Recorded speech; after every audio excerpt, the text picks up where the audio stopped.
Welcome to Babblecom 5. This is episode 3 of season 4 of Babylon 5, The Summoning. Boom, crash, burn. To be avoided, which is why Delenn talks Ivanova into taking Marcus with her to search out more First Ones, given that her grasp of Minbari is not quite what she might hope at this point. Stepping on his pride, falling on his honour. Jakar is enjoying being made the court jester on Centauri Prime, but is not engaging with his tormentors despite having drunk nothing for days. Cartagia is delighted, Londo and Veer far less so. It is January the 17th, 2261. Delenn is noting the departures of those she holds dear, and Marcus and Ivanova's search has so far proved fruitless, although they seem to be working well together. Zack has found the information Jakar sent Marcus back to the station for, but of course they can't reach him.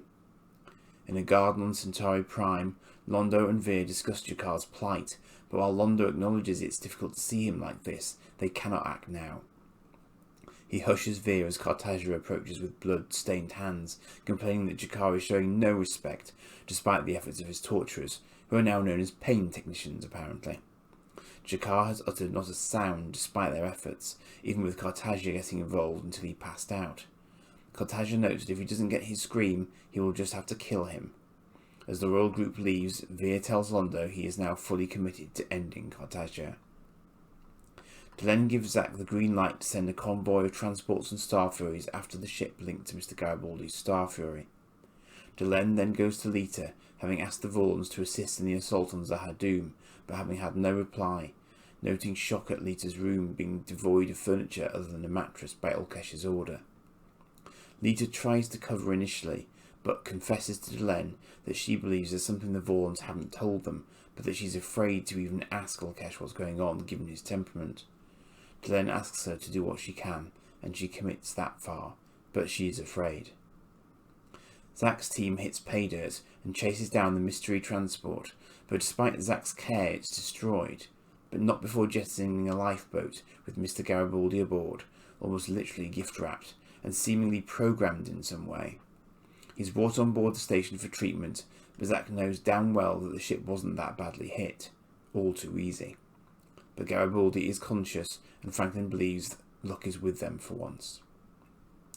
Lita tries to reason with Ulkesh with no joy whatsoever, noting that she has allowed herself to be modified, her talent enhanced, to better serve the Vorlons' needs, and she deserves respect. Unlike Kosh, Ulkesh completely fails to understand what she's getting at.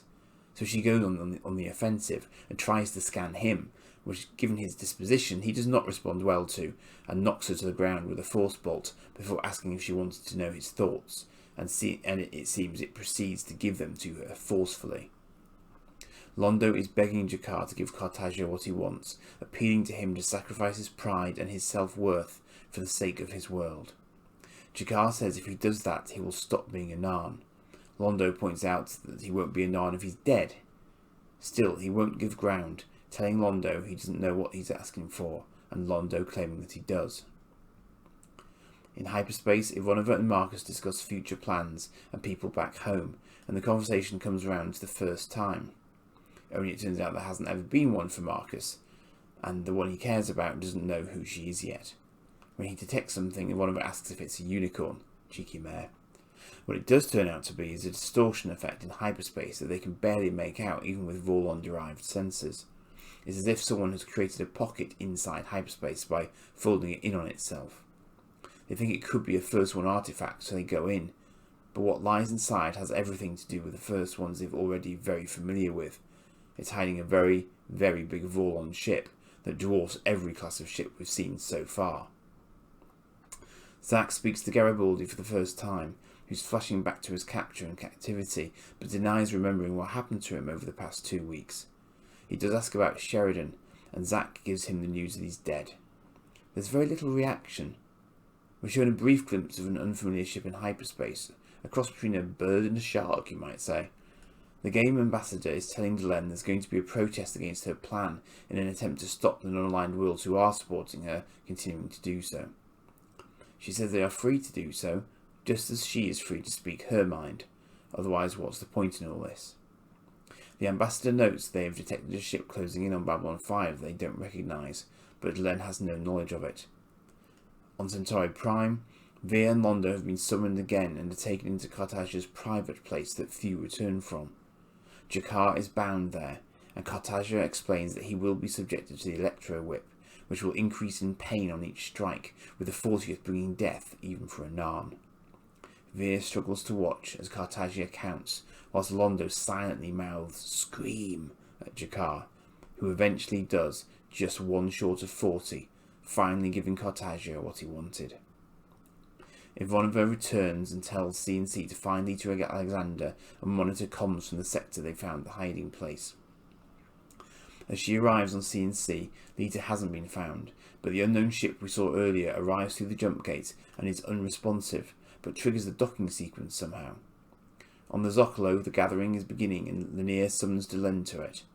Garibaldi dresses as security forces are called to the landing bay, and Delenn tries to engage with the Drazi, who is revealing the plan to attack Zahadum to all and sundry on the Zocalo.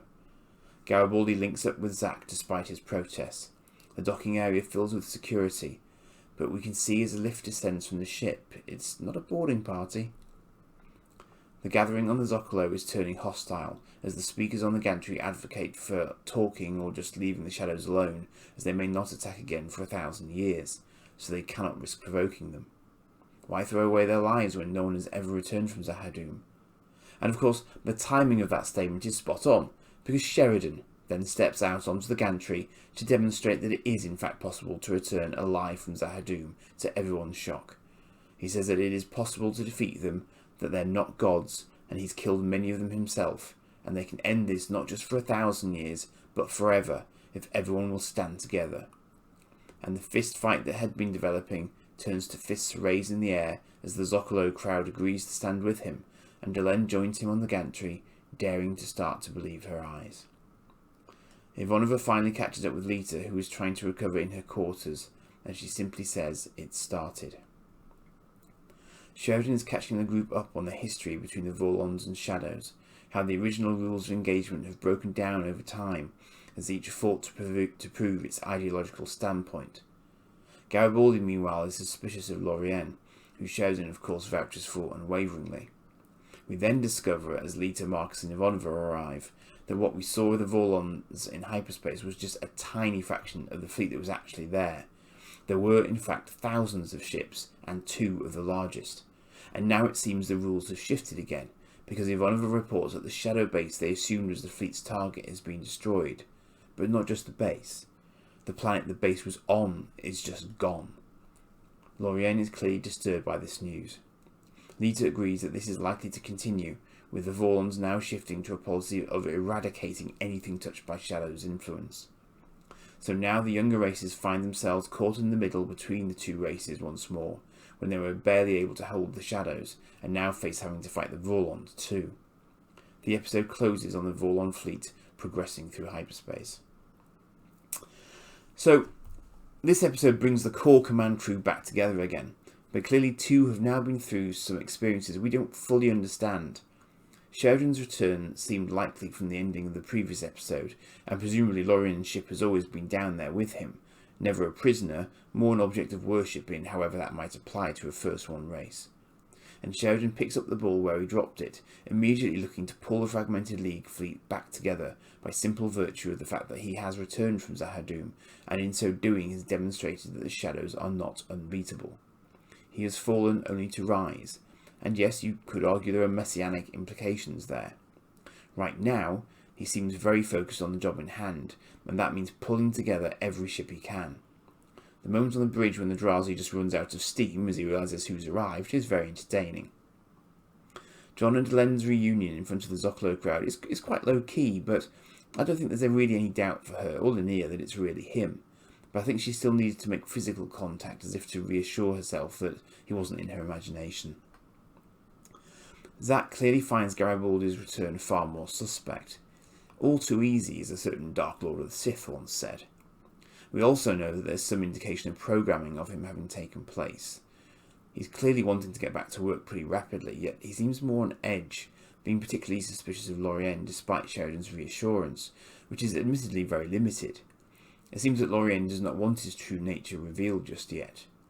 Whilst it's obviously Garibaldi's job to ask questions and get to the bottom of things, no one else is even batting an eyelid at Lorien's arrival, as far as we know, so the friction does seem off. There's a point during the Zocalo scene where Lanier does actually start shoving crowd members away from Delenn, and you do half wonder whether the whole thing was an intentional move to ambush her. The game ambassador could have been sent to ensure she was there, rather than being helpful as it first appeared, which would be ironic as Delenn was then accused of not telling anyone the whole truth. Ivanova and Marcus's side mission is an interesting feint in the sense that they come up empty on additional allies, but start finding out more about each other little by little. It feels a touch cheesy, but it's very Marcus, and it does provide some comedic content when Ivanova's grasp of Minbari proves less than complete. Delenn, of course, adopts a workaround to avoid hurting her feelings, enabling Marcus to accompany her. And it's he who discovers the hyperspace pocket in which an immense Vorlon fleet is hiding. Presumably the larger ships are involved in the planetary destruction we're told of at the end of the episode, because we've never seen anything like them before, and their sheer size suggests they'd be capable of immense power production. Based on what Sheridan and Lita say, it seems that this time round the Vorlons are going to remove the Shadow's ability to hide their ships with allies by destroying entire planets. Whilst the younger races have a way to interfere with Shadow ships, I don't think we've ever seen a younger race's ship go up against the Vorlons, although logically, White Stars would have a chance unless the Vorlons have a failsafe built in. So this really is a pretty sombre note to end the episode on. Unless the Shadows and Vorlons act against one another directly, which Kosh's death suggests is against their rules of engagement, the younger races are, as Sheridan notes, stuck in the middle between the first ones who are supposedly helping them.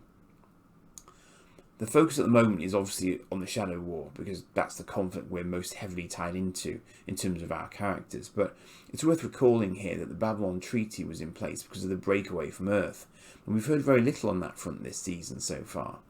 This makes sense because it would be a lot to try and keep both storylines going, and we know from Babylon 5's point of view Clark loyalists were effectively stalemated with alien ships giving protection. We also don't really know whether Earth is getting involved in the Shadow War, as it seems to be playing both sides to a degree. Only human rangers look likely to be heavily involved in it at this point, as Clark was basically put in power with Shadow support.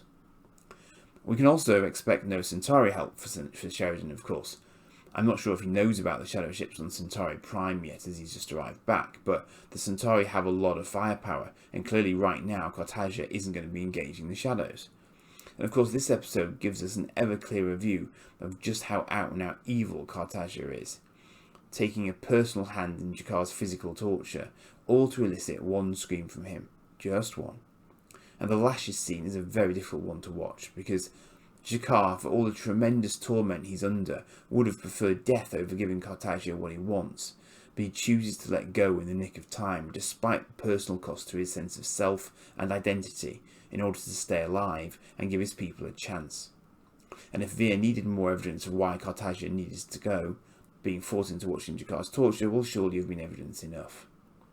This is also a reminder of just how tough the Narn must be physically, because Cartagia comments that 40 lashes will be enough to kill even a Narn, which suggests they're very resilient compared to most.